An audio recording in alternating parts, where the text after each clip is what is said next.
Vous avez vu les informations, vous avez reçu les informations pour suivre les lives? Alors ça a été distribué sur les réseaux, mais si vous ne l'avez pas vu, ça se trouve sur la page Facebook, pour ceux qui ne seront pas dans les groupes Signal. Il y a un lien, et c'est le même lien à chaque fois. Maintenant, il y a 2 heures de décalage aussi pour votre information, et plus une. Ils n'ont pas changé à l'heure d'hiver, nous oui. Voilà.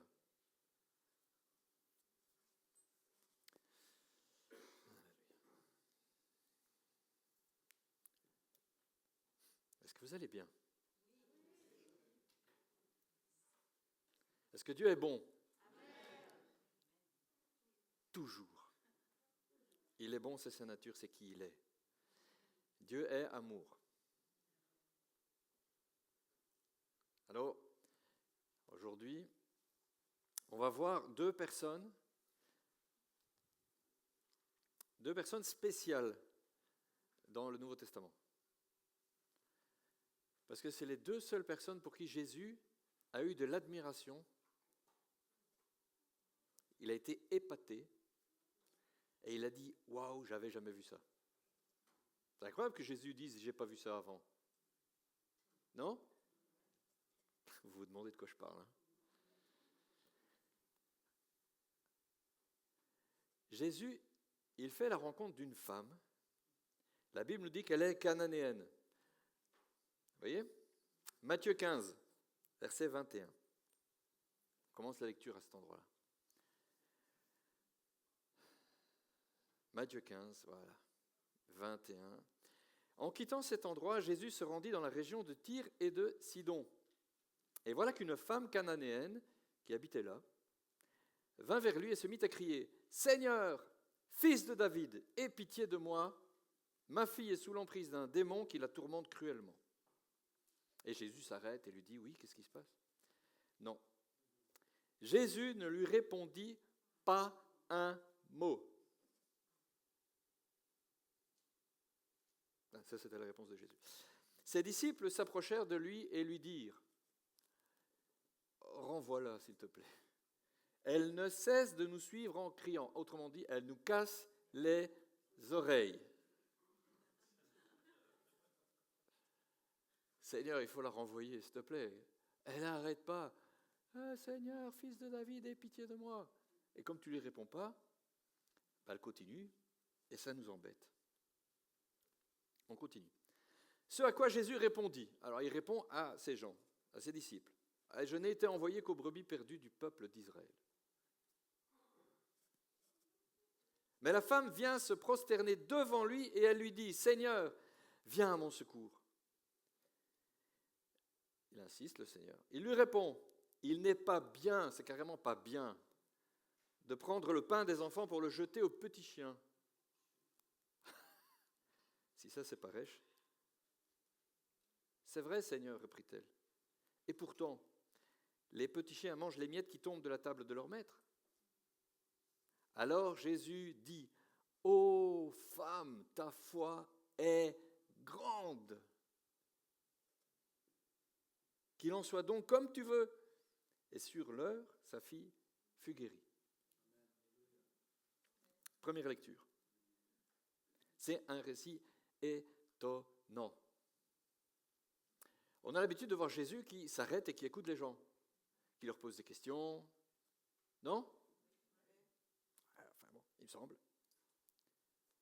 Alors Jésus, il a parcouru le pays, en long, en large et en travers. J'ai préparé une petite carte pour changer, pour faire un truc différent. Si on peut l'afficher.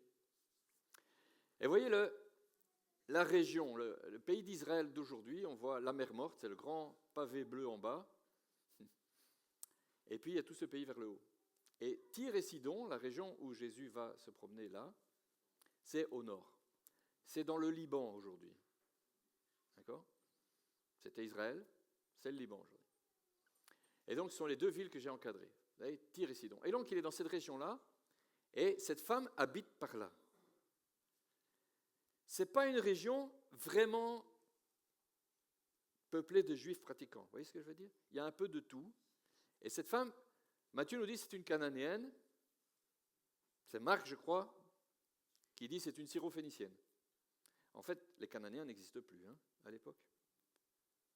Donc, quand Matthieu nous dit c'est une Cananéenne, c'est pour dire elle n'est pas juive. Elle ne pratique pas le judaïsme. Elle ne fait pas partie de notre religion. D'accord ? Autrement dit, cette femme, c'est une étrangère.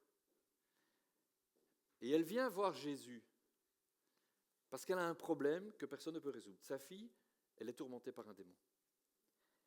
Alors je ne sais pas comment elle entend parler de Jésus, ou si simplement elle l'a entendu parler là, pendant sa visite. Mais il y a quelque chose d'épatant chez cette femme, c'est qu'elle vient et elle s'accroche. On va voir que elle interpelle Jésus en disant « Fils de David ». Alors nous, on a un peu l'habitude que c'est le fils de David, Jésus. D'accord ? Mais fils de David, ce n'était pas un truc à dire. Vous savez pourquoi ? Parce que c'était le titre du Messie. On savait que le fils de David, enfin que le Messie devait être un fils de David. Il était un descendant de David. Et cette femme, quand elle dit « Seigneur, fils de David », en fait, elle dit « Tu es le Messie ». Alors, pourquoi elle prend des risques quand elle dit ça ? Premièrement, parce qu'elle n'est pas juive. Ce n'est pas elle à identifier le Messie. Et puis elle est entourée de juifs. Et eux, ils entendent étrangère. Pour qui elle se prend, celle-là ? Elle est folle ou quoi ? Déjà, c'est un blasphème, parce que, alors eux, ils ne reconnaissent pas Jésus comme le Messie, surtout les pharisiens et les religieux. Un prophète peut-être, parce qu'il fait des miracles tellement grands qu'ils disent « Waouh, un grand prophète est là ». Mais le Messie, non. Ça c'est « Oh là, on se calme ». Et c'est une étrangère qui dit ça. Elle prend des risques. Elle est étrangère, elle vient se frotter à la foule, et elle l'appelle fils de David. Elle lui donne son titre. Elle le reconnaît. Alors on pourrait dire, Jésus quand même, là il devrait, tu vois, il va faire quelque chose, parce que bon, c'est une femme étrangère, et puis elle crie, fils de David, aie pitié de moi, ma fille est tourmentée par un démon, s'il te plaît, fais quelque chose. Et lui, niage complet, comme on dit. C'est un vent. Alors elle insiste, et ça a duré un certain temps, parce que c'est pour que les apôtres viennent et disent, Seigneur, s'il te plaît, renvoie-la. Elle nous casse les oreilles. Elle crie, bon, tu ne réponds pas, manifestement, tu ne vas rien faire. Et ce serait bien que tu lui dises de... Alors Jésus s'explique quand même. Et il dit un truc super sympa. Il dit, bon, la première fois, ça va. C'est un peu neutre. Il dit, j'ai été envoyé qu'aux brebis perdues d'Israël. Autrement dit, je sais que c'est une étrangère, c'est pas pour elle que je suis venu. Je n'ai pas été envoyé vers eux. Bon. Normalement, ça suffit à beaucoup de monde à dire, bon, tant pis alors. Alors pas elle. Alors elle se fait un passage et elle vient se prosterne devant lui. Elle dit, Seigneur, aie pitié de moi, viens à mon secours. Et là, Jésus, il remet une couche. Alors, je ne sais pas comment vous réagiriez si on vous disait, écoute, c'est pas bien de prendre le pain des enfants pour le donner aux petits chiens. Je vous rappelle que, bon, elle est étrangère. Peut-être le chien, c'est moins impur que pour les Juifs, mais pour les Juifs, le chien, c'est pas terrible. Alors de dire, écoute, c'est vraiment pas bien que je donne le pain des enfants aux petits chiens, autrement dit à toi. C'est pas bien en fait de faire ça. Là encore, la plupart des gens diraient, bon, puisque c'est ainsi, si tu me traites de petit chien, écoute, alors si on en est là, mais cette femme, elle est extraordinaire. Elle dévoile son cœur. C'est Jésus, fils de David. Et puis tu dis que je suis un petit chien, je sais. Je sais, je ne fais pas partie du peuple juif. Je sais très bien. Je sais que je suis une païenne. Autrement dit, je n'adore même pas le vrai Dieu. Probablement qu'elle adore ses idoles, la religion de son peuple. Mais elle sait que les Juifs attendent un Messie. Et elle le reconnaît dans celui qui est devant elle. Et elle est prête à s'humilier par terre s'il le faut. Déjà, elle se prosterne et puis lui dit, je ne vais pas donner le pain des enfants aux petits chiens. Elle dit, Seigneur, c'est vrai, mais quand même les chiens il mange les miettes qui tombent.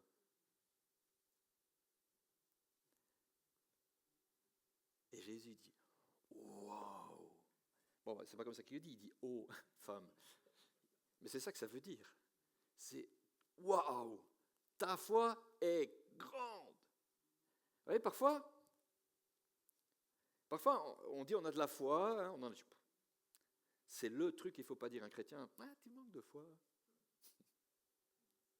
Mais est-ce qu'on sait ce que c'est la foi? Parce que c'est le thème d'aujourd'hui. Quand Jésus voit cette femme et voit sa réaction et voit comment elle agit, il dit ta foi est grande. On pourrait dire tiens, ben alors on a quelque chose à apprendre. Parce que si je veux une grande foi, si je veux que Jésus, quand il me regarde, il dise Andrés, ta foi est grande. Ben, probablement qu'il faut que je sois un peu comme cette femme dans ce cas-là. Qu'est-ce qu'elle a fait pour que Jésus dise ta foi est grande? Et après ça, c'est dingue. Parce qu'il dit, eh ben, qu'il soit fait comme tu crois, c'est tout. Il dit rien, il dit même pas que ta fille soit guérie, que le démon s'en aille. Il dit, ben, avec une foi pareille, ben, va, que ça soit fait comme tu veux. Et on nous rapporte que la fille était guérie, délivrée. Alors la foi, c'est quoi quand on regarde ça? La femme vient comment vers Jésus? Avec foi, ça c'est clair maintenant, d'accord? Ça veut dire quoi? Elle le reconnaît comme Messie. Bon, ça c'est important parce que si tu ne crois pas que Jésus est le Fils de Dieu, bon, ta foi elle est zéro déjà. Mais reconnaître que Jésus est le Fils de Dieu, c'est une chose facile pour un chrétien. C'est l'ABC, c'est le 101. Hein? Donc, on est sur la base de la base, Jésus, Fils de Dieu. Mais elle s'approche de lui comment? Je ne mérite rien. Je ne fais pas partie du peuple élu. Autrement dit, je n'ai pas de promesse particulière qui me tombe sur la tête par naissance. Je n'ai pas droit parce que je fais juste partie du peuple juif. J'entendais un témoignage hier, il me semble que c'était hier ou avant-hier, en tout cas voilà, très récent, un juif qui disait, je me suis marié à une chrétienne, et puis on allait à l'église, et moi, pendant des années, je n'ai pas percuté. C'est cool, les chrétiens sont sympas, Jésus, apparemment, ouais, voilà. Mais moi, je fais partie du peuple élu, donc. Pendant des années, voilà, il a suivi sa femme de temps en temps, il se dit, on a changé d'église 15 000 fois en plus. Et puis voilà. Moi, de toute façon, je fais partie du peuple élu. Donc c'est bon. Mon ticket, je l'ai. La femme cananéenne, c'est pas ça. Elle ne peut pas dire ça. Même si c'était faux, de toute façon. Mais la femme, elle ne peut même pas dire ça. Elle ne peut pas dire, je suis descendant d'Abraham, Isaac et Jacob. J'ai droit à quelque chose de la part de Dieu, parce que j'ai eu les promesses, et puis voilà. Elle, non. Elle dit, je sais que je ne mérite rien. Après, avec ça, je n'ai pas la bonne théologie. C'est-à-dire que ma théologie n'est peut-être pas parfaite aujourd'hui, on dirait, pour un chrétien. Qui pense qu'il a la théologie parfaite? Moi, je mets ma main dans ma poche. Parce que je ne l'ai pas. Personne n'a la théologie parfaite. Tu ne t'approches pas de Dieu parce que tu sais comment il fonctionne. Tu ne t'approches pas de lui parce que tu mérites quelque chose. Elle ne vient pas en disant, alors je lis la Torah, je prie, je vais à la synagogue. Non, elle vient, elle dit, Seigneur, aie pitié de moi. Et quand il la traite de petit chien, elle comprend très bien ce que ça veut dire. Alors les enfants, c'est les enfants d'Israël. Eux, ils font partie de la maison. Vous comprenez, dans le langage de l'époque orientale, surtout juif, c'est vraiment ça que ça veut dire. Les enfants de la maison maison d'Abraham, d'Isaac et de Jacob, c'est les descendants, c'est la famille. Tu n'en fais pas partie. Tu es à l'extérieur, alors même pas humain tout à fait. Il la traite de petit chien dans l'image. Et il dit, ce que je suis venu faire, c'est le pain des enfants. Ce que tu demandes, la guérison, la délivrance, c'est le pain des enfants.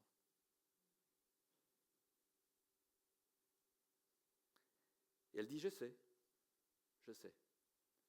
Mais tu sais quoi? petite miette. Juste, je ne te demande pas le pain, hein, une miette. Une miette et ça suffira, c'est tout ce que je demande. Je viens, je veux juste une miette. Vous voyez l'approche? L'humilité complète, la disposition de cœur. Tu t'approches de Jésus en sachant qu'en fait tu ne mérites rien, que c'est un cadeau. Et que peut-être c'est une miette. Vous savez, nous sommes toujours les descendants de cette femme, quelque part. Il y a peut-être quelqu'un parmi nous qui est juif, hein, d'ascendance. Mais la plupart, nous sommes des païens, d'anciens païens. Mais les gentils, ce qu'on appelle les gentils, les païens, ceux qui ne font pas partie du peuple juif. Nous n'avons hérité d'aucune promesse particulière. Si ce n'est quand même que Dieu a dit à Abraham, en toi, toutes les nations seront bénies. Toutes les nations, j'en fais partie.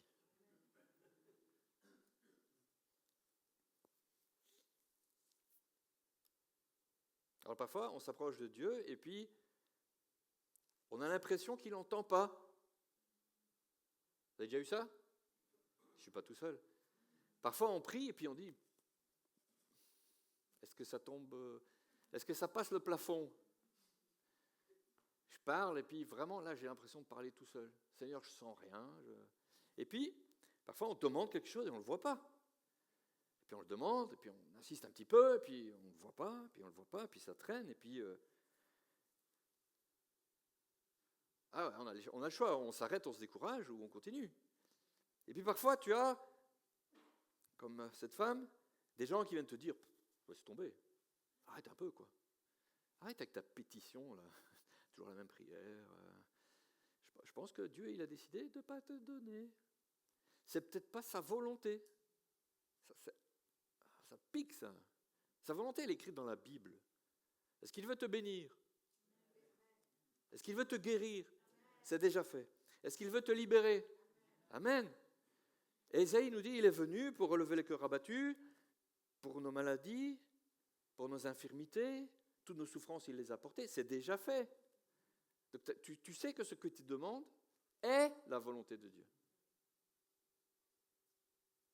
Alors normalement, quand tu demandes quelque chose qui est dans sa volonté et que tu ne doutes pas, tu le vois s'accomplir. Mais parfois, ça prend du temps. Et parfois, les gens autour de toi, ils viennent avec une théologie. Écoute, je ne sais pas, peut-être que non, peut-être que Dieu ne veut pas, peut-être qu'il veut que tu sois comme ça, c'est peut-être mieux comme ça. Et parfois, on a l'impression qu'ils demandent carrément à Jésus de te remballer. Ça ne m'est pas encore arrivé, mais je ne sais pas, peut-être ça arrive à quelqu'un. Quand tu entends la prière de quelqu'un d'autre, tu as l'impression qu'en fait, il en a après toi, quoi. Non? Et tu te dis, mais pourquoi tu demandes ça à Dieu? Ça t'embête que j'ai demandé quelque chose? Seigneur, tu fais comprendre à tout le monde que... Non, c'est de moi que tu parles, en fait. C'est arrivé, des prières bizarres. Je n'avais pas entendu à mon sujet, pas encore. Mais j'ai entendu des gens prier comme ça, tu dis... je ne dis pas amen, hein. Dites pas amen quand c'est bizarre. C'est important de ne pas dire amen parfois. Tiens, une parenthèse, c'est sérieux ce que je dis. Dites pas amen à n'importe quelle prière. Hein. Parce qu'on se met d'accord avec la personne quand on dit amen. Et Dieu te regarde et dit, comment ça t'es d'accord? Je ne l'entends pas cette prière-là, pourquoi tu dis amen? Et Jésus s'émerveille de la foi de cette femme. Cette approche, c'est cette insistance, c'est cette humilité. Et il dit ça, c'est une grande foi. Et à partir de là, en fait, j'ai rien à faire, en fait. Vous avez vu la foi, ce que c'est? La foi, c'est un super booster pour l'autorité de Jésus. Parce que Jésus n'a pas dû aller jusque-là. Il n'a même pas dû dire quelque chose de particulier. Remarquez ça. La foi, c'est un catalyseur. Vous savez ce que c'est un catalyseur? C'est quelque chose qui augmente une réaction. On appelle ça un catalyseur. Bon. Donc quand on veut que quelque chose se passe mieux, on met du catalyseur, ça va plus vite. Eh bien la foi, alors il y a certains, vous savez l'expression, qui la connaît?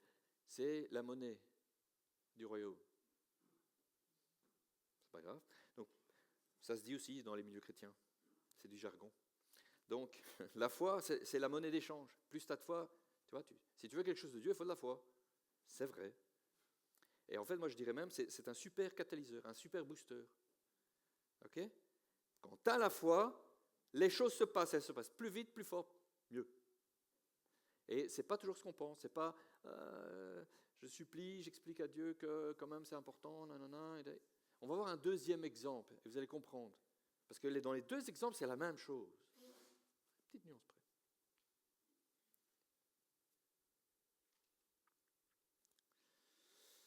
Le deuxième exemple, c'est une autre lecture. Et c'est un peu dans la même région. Ça s'est passé juste avant, dans l'ordre chronologique, mais ce n'est pas grave. Je l'ai pris dans l'autre sens. C'est à Capernaum. C'est une ville qui est sur le lac de Tibériade. D'accord ? La mer de Galilée. C'est la même chose. J'ai mis une carte aussi. C'est sympa de t'entendre voir de quoi on parle. Hein ? Vous avez vu Tyr-et-Sidon, c'est les chiffres 1 là-bas en haut, le long de la mer. Et là, on est près du lac. Capernaum. Jésus est né pas très loin de là. Nazareth n'est pas loin. Il est un peu au sud, en bas du zoom. Ça va ?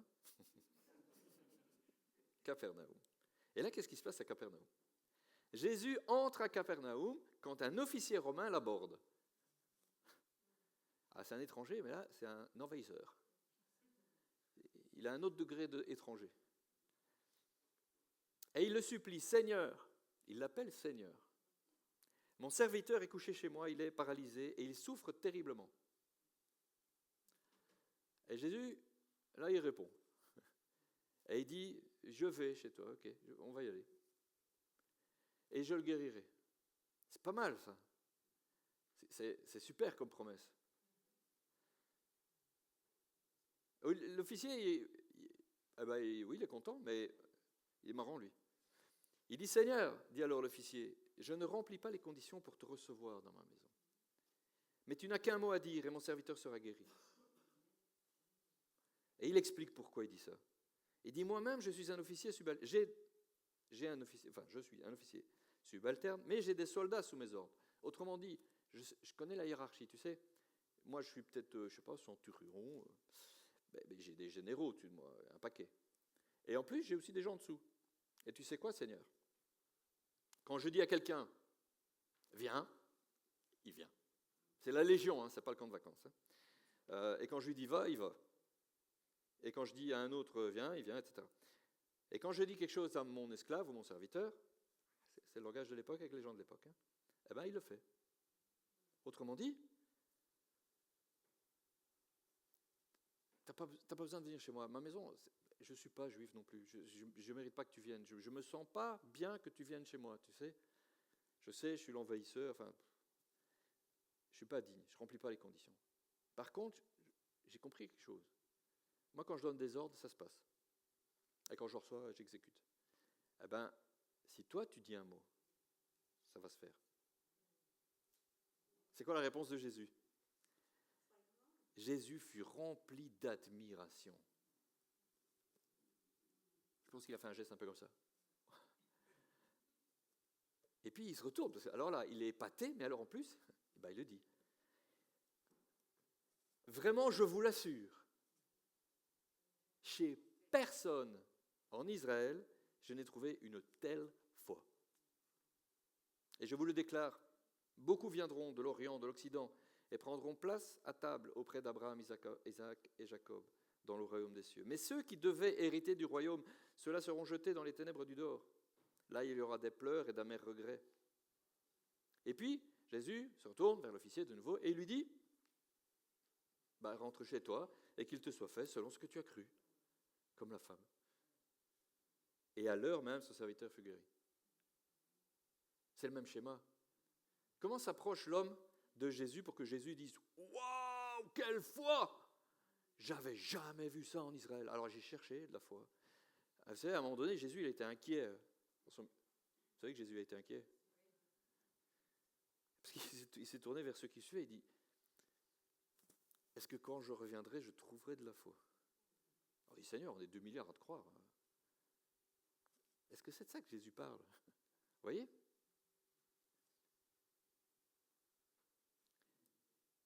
On est plusieurs milliards à croire en Jésus. Il va trouver de la foi. Seigneur, tu vas trouver de la foi. Bien sûr, tu vas trouver de la foi. On croit tous. Si Jésus pose la question, est-ce que je trouverai de la foi? C'est que vraiment, on doit se poser une vraie question nous aussi. Alors lui, bon, c'est pareil. Il vient, je ne suis pas digne.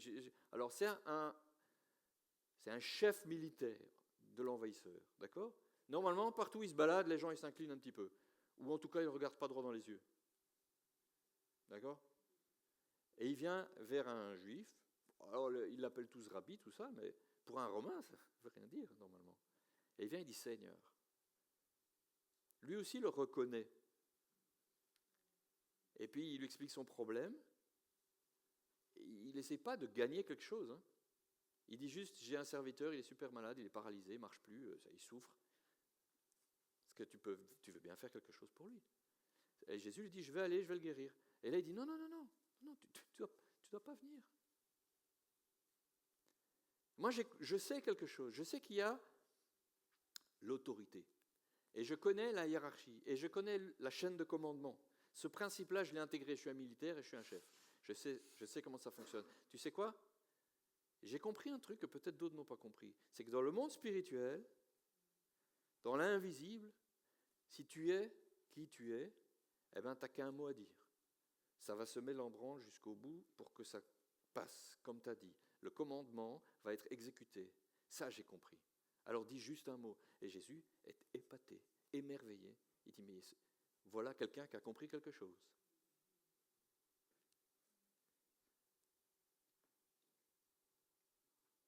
Vous voyez, parfois, ou trop souvent,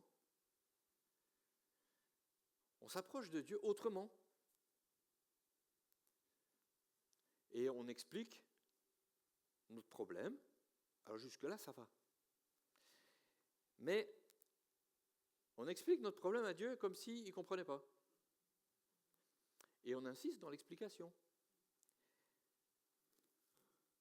J'ai du mal, je souffre, ou bien j'ai un problème avec ceci, avec cela, et tu vois, c'est difficile, et ça fait longtemps que ça dure, et pourtant je suis fidèle, et je tiens dans la foi. Vous avez déjà entendu des gens prier comme ça? J'accable personne. Hein. C'est pas la bonne approche pour que Jésus te dise « Waouh, quelle foi !» Tu vois, là c'est un peu « Je sais déjà tout, pourquoi tu insistes comme ça? Pourquoi tu me déballes tout comme si je ne savais pas? Pourquoi tu m'expliques comme si tu devais attirer mon attention parce que je suis distrait? Pourquoi tu veux m'expliquer toute la souffrance? C'est pour m'attendrir, parce que j'ai le cœur dur, il faut qu'on m'explique que vraiment c'est pénible. Seigneur, c'est dur, tu sais. Tu ne te rends pas compte? C'est ça que ça veut dire derrière. Tu ne te rends pas trop compte, quoi. Je pense que tu n'as pas compris. Vraiment, tu ne vois pas comme je souffre. Et je ne dis pas qu'il n'y a pas des moments où c'est la seule chose qu'on arrive à faire. David s'est étalé la souffrance, la dépression, il l'a étalé en long, en large et dans des chants. Quoi. Alors, on l'a chanté après. Je veux dire, le peuple d'Israël chantait les psaumes, vous saviez ça?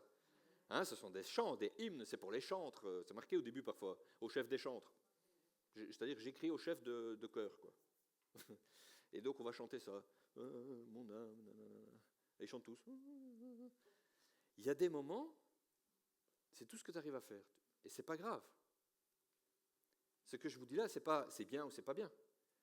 Je dis que l'approche avec foi qui épate Jésus et qui fait qu'il n'y a qu'un mot à dire, bah ça va. Reçois comme tu l'as dit, comme tu le crois. Voilà ce qu'il dit.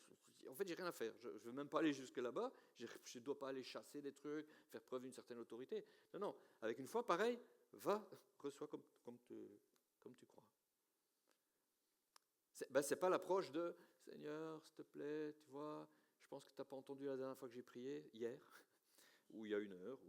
Donc je recommence. Parce que, voyez-vous, la femme, parce que personne ne dit rien, mais la femme, c'est ce qu'elle a fait. Hein. Seigneur, s'il te plaît, viens à mon secours, aide-moi. Il a fait comme s'il n'entendait pas. Mais est-ce que nous sommes la femme samaritaine, la femme cananéenne? Ben non.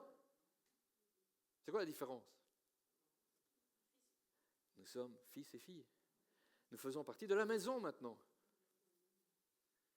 Amen. Mais oui, parce que si ça a été vrai, écoutez, ce sont deux étrangers. Eux, ils n'avaient droit à aucune promesse. Mais littéralement, excepté un truc vague que Dieu avait dit à Abraham, toutes les nations seront bénies. Bénies, ça ne veut pas dire, tu vois, la compréhension de l'époque. Nous, on sait aujourd'hui que ça veut dire qu'on a été greffé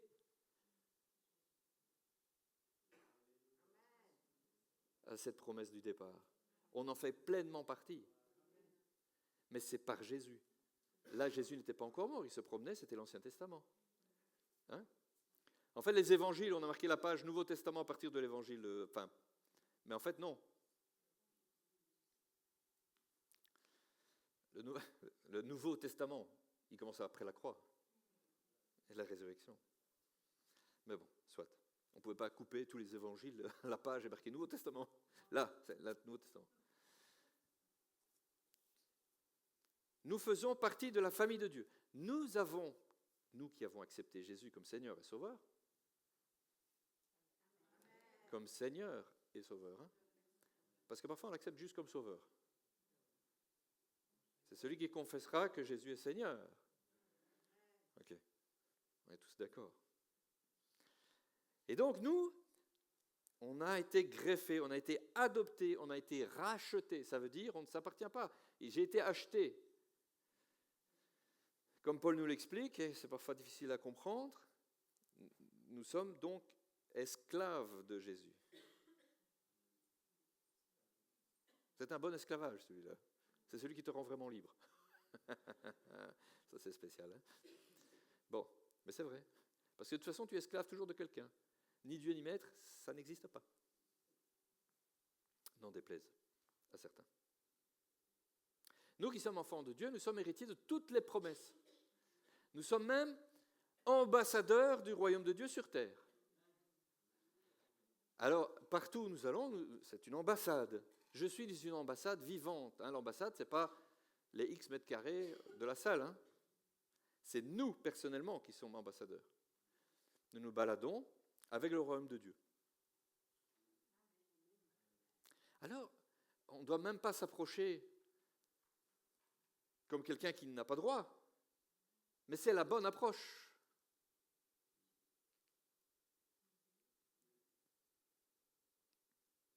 Amen. Il y a eu un petit amen.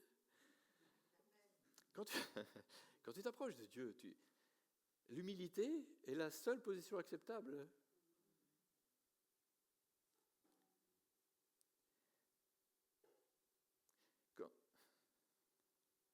Quand je m'approche de Dieu et que je lui explique tout ce que j'ai fait pour le servir jusqu'à maintenant, mais il y en a plein qui font ça. Non, alors c'est ou de l'orgueil ou c'est pour attendrir, vous voyez ce que je veux dire? Et dans les deux cas, ça ne sert à rien. Ce n'est pas une bonne idée. Et puis, on fait la pétition, et puis souvent, et on explique ce qu'on va faire après.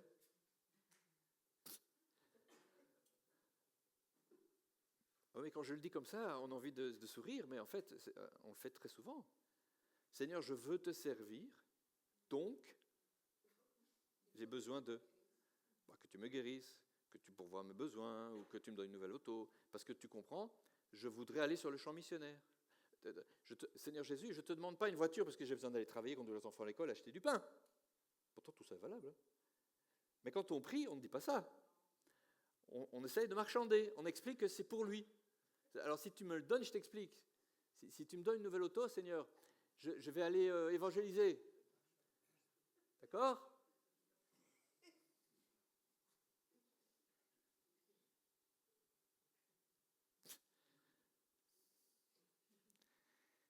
Ça, c'est comme quand on va chez le patron et lui demander quelque chose et qu'on va lui promettre quelque chose en échange. Ce n'est pas la bonne relation.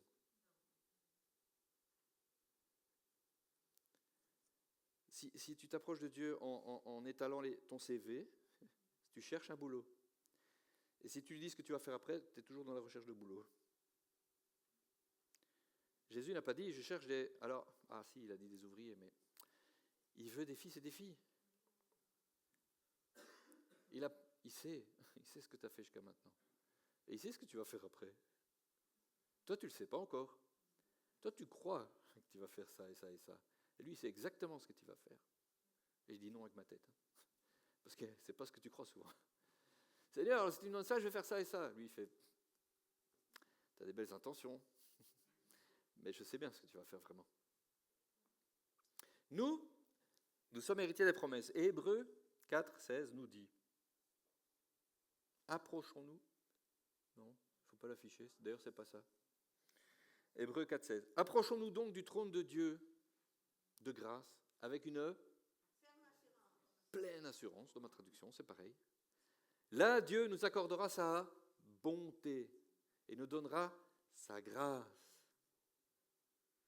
pour que nous soyons secourus au bon moment. Vous voyez, c'est pas, il ne va pas nous donner nos outils, notre salaire.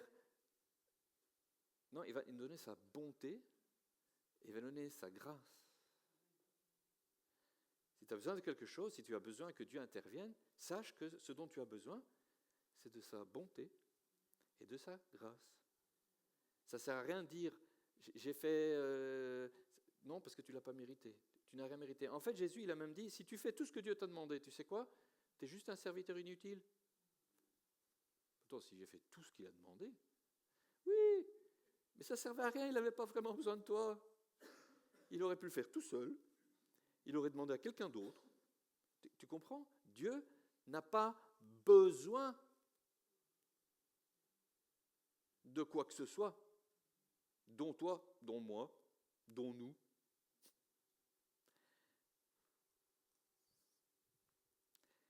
Dieu fait avec nous parce que ça lui fait plaisir. Ce n'est que ça. Dieu fait avec nous parce qu'il en a envie. Dieu fait avec toi, Dieu fait avec moi parce que ça lui plaît. Parce que quand tu fais quelque chose avec ton enfant, viens, on va bricoler. Tu n'as pas besoin de lui. Tiens, prends le marteau. Je tiens le clou. Pas sur mes doigts, hein? Non, vise bien. Tu n'as pas besoin de lui, tu aurais déjà fini. C'est pareil. Dieu dit, vas-y, va, parle-lui. Prie pour lui. Il n'a pas besoin que tu le fasses. Bon, il ne prend pas de risque comme le marteau avec les doigts. Hein. Mais tu pourrais mal le représenter, tu pourrais dire un truc pas tout à fait correct et tout. Il s'en fout. C'est pas ça le plus important. Le plus important, c'est que tu contribues. Tu fais ce qu'il t'a demandé. Tu as essayé. Tu as obéi. Et lui est content. Dieu te regarde et dit, c'est bien. Je suis fier de toi. C'était pas top encore, mais la prochaine fois, ça va aller. Tu n'as pas bien écouté ce que je t'ai dit. Pourtant, j'ai poussé, je t'ai dit non, papa, non. Bah.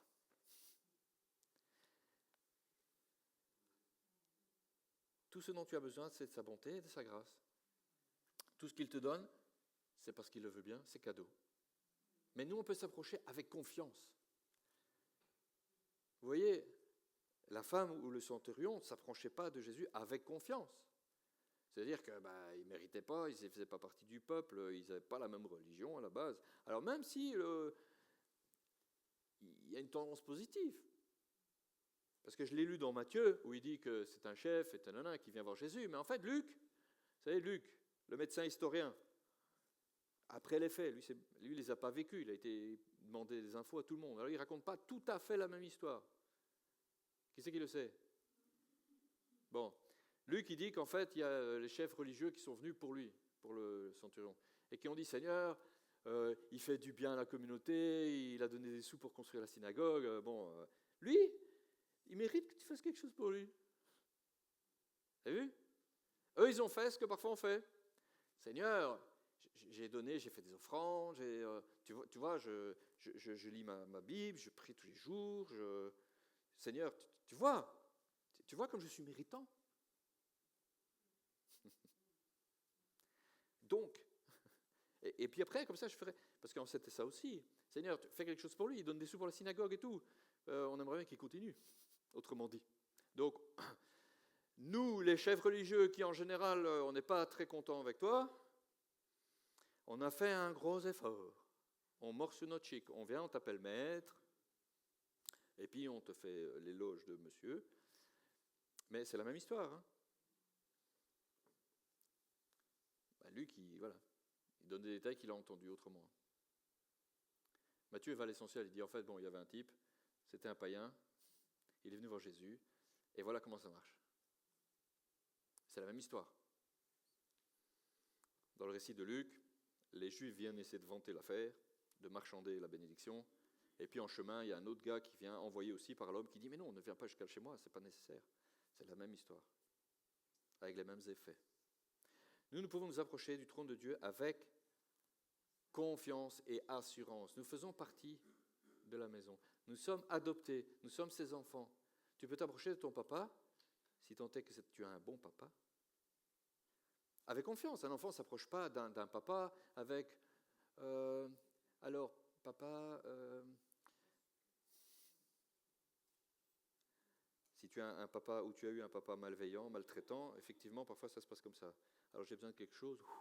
Non, d'ailleurs, je ne vais pas lui demander, je crois qu'il va dire non, de toute façon, ou il va m'en retourner une. Ça, c'est pas ça le modèle. Hein?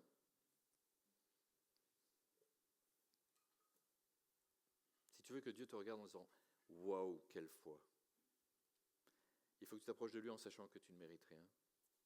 C'est pas une question de mérite. On ne mérite rien. Et c'est pas même parce que tu as une bonne théologie, parce que tu as tout compris, parce que tu fais ce qu'il faut. Non plus. Et c'est pas pour faire ce qu'il faut, être un bon chrétien. Pas pour ça. Jésus a guéri des milliers de gens. Il a nourri des milliers de gens.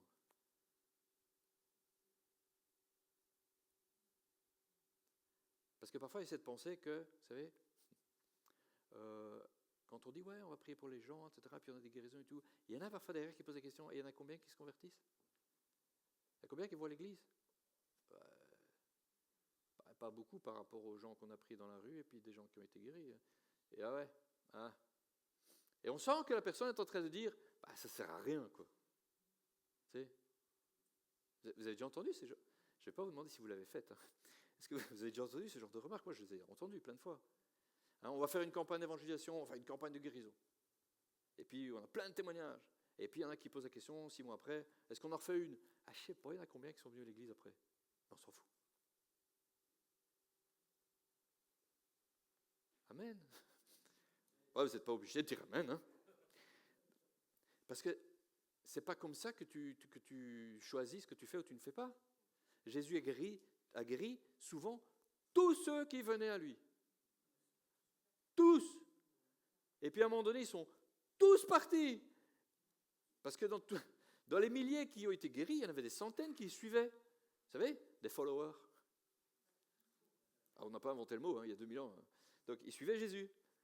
Et puis, à un moment donné, il a dit des trucs, ça ne leur a pas plu, mais alors, genre, du tout. Ma chair est vraiment une nourriture, mon sang est vraiment un breuvage. Si vous ne mangez pas ma chair, vous ne buvez pas mon sang.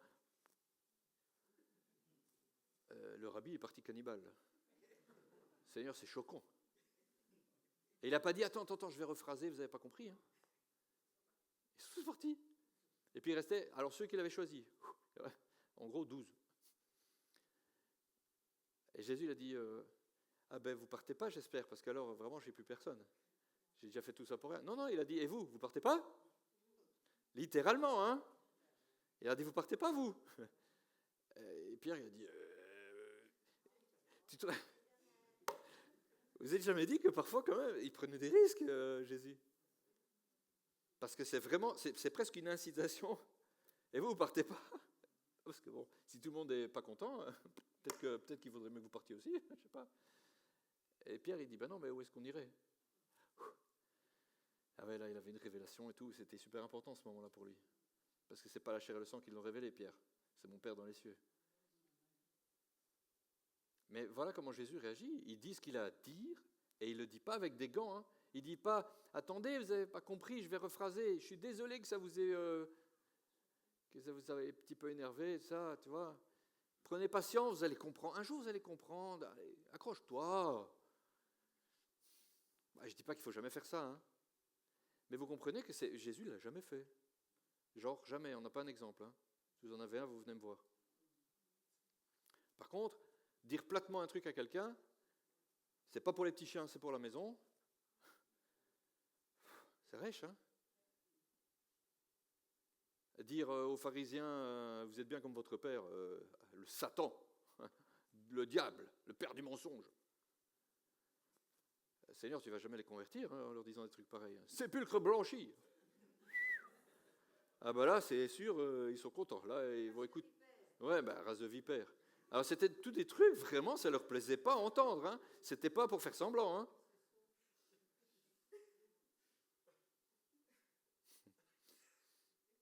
Et il a guéri et délivré des tas de gens qui ne l'ont pas suivi. Est-ce que Jésus a dit à un moment donné, bon, je vais arrêter de guérir les gens, ça, hein, de toute façon, ils ne m'écoutent pas. Je vais guérir que ceux qui viennent. Hein. Non, pourquoi ?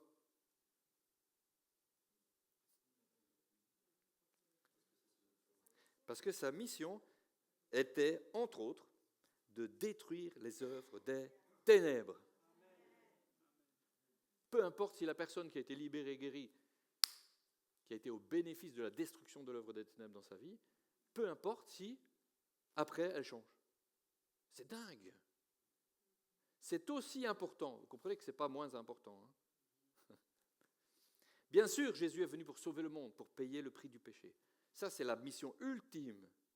Mais en faisant cela, pour faire cela, il est venu casser des ténèbres. Et notre mission, c'est la même, je vous rappelle. Donc, peu importe si la personne dit « Oh, alléluia, gloire à Dieu, Dieu est vraiment Dieu, et puis Jésus est vraiment son Fils, et puis je lui donne mon cœur. » Bien sûr, on veut qu'il le fasse. Et bien sûr, tous les signes et les prodiges sont là aussi pour attester que Jésus est vivant encore aujourd'hui. Hein? Ce n'est pas pour effacer quelque chose, mais ça ne doit pas nous arrêter. Parce qu'on a aussi cette mission de casser les œuvres des ténèbres aujourd'hui. Libérer, guérir, délivrer. J'ai dit 2 fois libérer et délivrer. C'est la même chose. Mais on le fait au nom de Jésus, de la même manière que lui. Et tout ce que nous demandons à Dieu en son nom, nous le recevons. C'est ce que Jésus a dit. Il a dit que celui qui m'aime, mon Père l'aimera, il se révélera à lui, et que pour que la gloire du Fils soit manifestée, Jésus, il fera ce qu'on demande. C'est lui qui exaucera. Il dit, ça c'était quand il disait vraiment qu'il était Dieu et que les gens ne comprenaient pas. Tout ce que vous demanderez au Père en mon nom, il vous l'accordera, parce que vous m'aimez. Et puis il insiste, et tout ce que vous me demanderez, je le ferai. Ça, c'est un verset extraordinaire. Je n'ai pas la référence, ne me la demandez pas. Là, de tête, je ne l'ai plus. Mais c'est extraordinaire, parce qu'en fait, il est en train de leur dire, donc quand vous priez Dieu en mon nom, il fera. Et donc j'insiste, ce que vous me demanderez. Je croyais que c'était à Dieu en ton nom. Oui, c'est moi en fait. Et je le ferai. Mais l'approche avec la foi, c'est celle de la Samaritaine et du Romain, de la Cananéenne et du Romain. Les Samaritains et les Cananéens, c'est presque pareil. C'est des étrangers. Amen. Soyez encouragés. Si vous n'avez pas une victoire que vous attendez, si vous n'avez pas quelque chose que vous avez demandé à Dieu, ça vient. Parfois, Jésus a dit, on ne reçoit pas parce qu'on demande mal. Alors il faut demander bien. Faites pas votre CV quand vous demandez votre bénédiction à Dieu.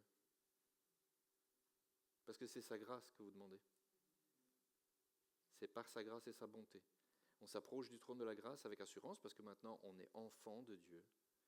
Alors on s'approche avec assurance, ça ne veut pas dire n'importe comment, parce que l'humilité fait partie de ça. Seigneur, je ne mérite rien, mais comme tu m'as racheté, comme c'est toi qui me sanctifies, comme c'est par ton sang que je suis purifié, alors je peux m'approcher du trône de la grâce sans avoir peur que le châtiment me tombe sur la tête, parce que je suis trop près de la perfection de Dieu. Je pourrais être terrassé à l'instant, mais je suis couvert par le sang de Jésus, alors je m'approche du trône de la grâce confiant. Seigneur, ce que tu vois quand je m'approche, ce n'est pas Andrés, c'est Jésus. C'est ton fils bien-aimé. Je suis derrière un voile de sang, je suis couvert là.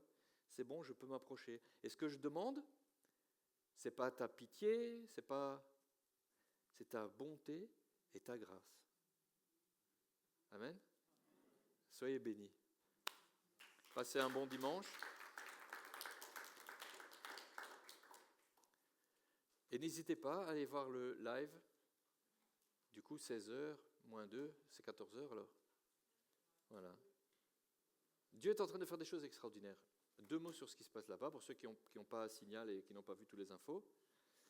Mais donc l'équipe qui est là-bas a été reçue par le gouverneur de la province 2 fois. Il les a accueillis une première fois, il s'est passé plein de choses, il a accepté que l'équipe prie pour lui, etc. Et puis il les a invités la fois d'après, le lendemain, à une réunion dans son bureau.